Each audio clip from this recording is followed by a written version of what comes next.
Assalamualaikum warahmatullahi wabarakatuh. Alhamdulillahi rabbil alamin. Allahumma salli ala Muhammad wa ala ali Muhammad. Kita masuk ke tafsir surat An-Nisa ayat 43.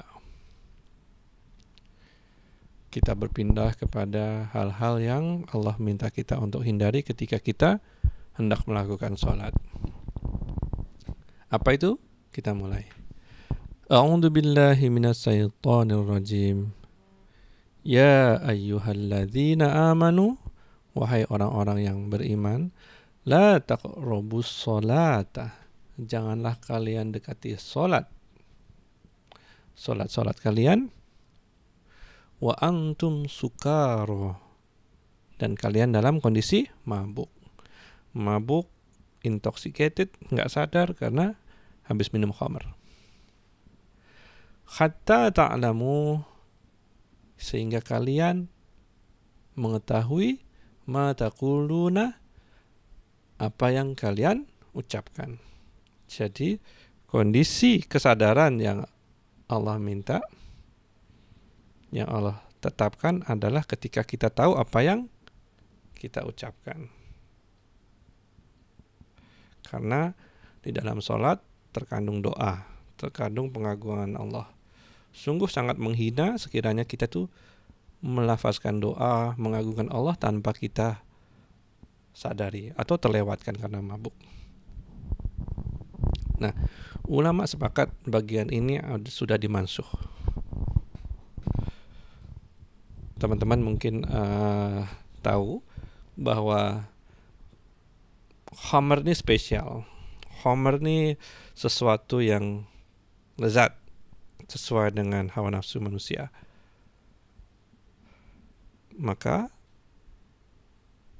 karena Allah tahu ini berat, Allah melarang khamr itu dalam 3 fase. Fase yang pertama adalah Allah mengingatkan tentang keburukannya tanpa ada pelarangan. Teman-teman bisa dibuka Qur'annya surat Al-Baqarah, surat kedua ayat 219. Allah berfirman, mereka bertanya tentang khamr dan judi. Pada keduanya terdapat keburukan yang besar dan manfaat bagi manusia. Tetapi keburukan dari keduanya jauh lebih besar dari kebaikannya. Belum ada pelarangan. Baru Allah memberitahu bahwa itu benda yang buruk. Itu fase pertama. Fase kedua adalah ini yang baru kita sampaikan, bahwa kalian boleh mabuk at any time, boleh mabuk kapan-kapan saja, tapi jangan ketika waktu mau sholat. Lihat stagesnya. Kemudian stage yang ketiga yang memansuh surat penggalan An-Nisa surat 4 ayat 43 ini adalah di surat Al-Maidah surat 5 ayat 90. Allah berfirman, hai orang-orang yang beriman, sesungguhnya khamr, berjudi, berkorban untuk berhala, mengundi nasib dengan panah adalah perbuatan setan. Maka jauhilah perbuatan itu. Artinya semua itu sudah totally haramkan. Nah.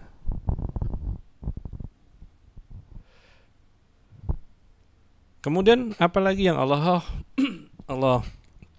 minta kita untuk hindari ketika kita hendak sholat adalah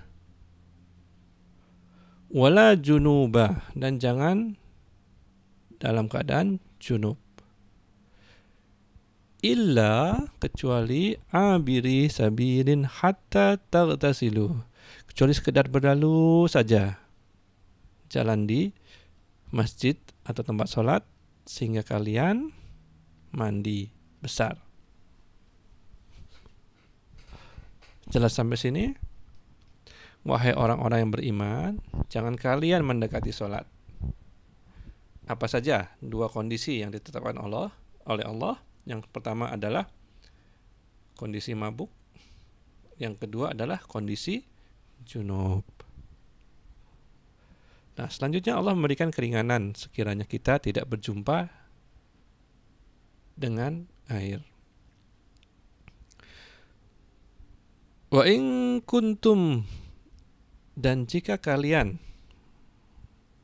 marudha, sakit, au ala safarin, atau dalam perjalanan, au jaa ahadum minkum minal ghaid, atau kalian datang dari tempat buang air, toilet atau tandas, au lamastumun nisa, atau kalian menyentuh perempuan. Untuk mazhab Syafi'i, menyentuh perempuan betul-betul menyentuh perempuan. Tapi kalau mazhab yang lain, menyentuh perempuan artinya berhubungan intim dengan wanita. Falam tajidu ma'a, kemudian kalian tidak mendapatkan air, fatayammamu, maka bertayamumlah kalian, sa'ida, dengan debu, thayyiba, yang bersih, famsahu biwujuhikum wa aidikum, maka sapulah pada muka kalian dan tangan kalian. Innallaha kana afuwan ghafura, sungguhnya Allah adalah Dia Maha Pemaaf dan Maha Pengampun.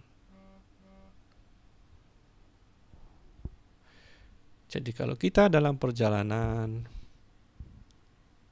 atau dalam kondisi sakit, kemudian tidak menemukan air, Allah beri kemudahan untuk menggunakan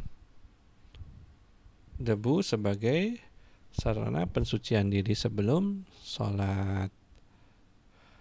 Baik, itu dulu An-Nisa ayat 43. Assalamualaikum warahmatullahi wabarakatuh.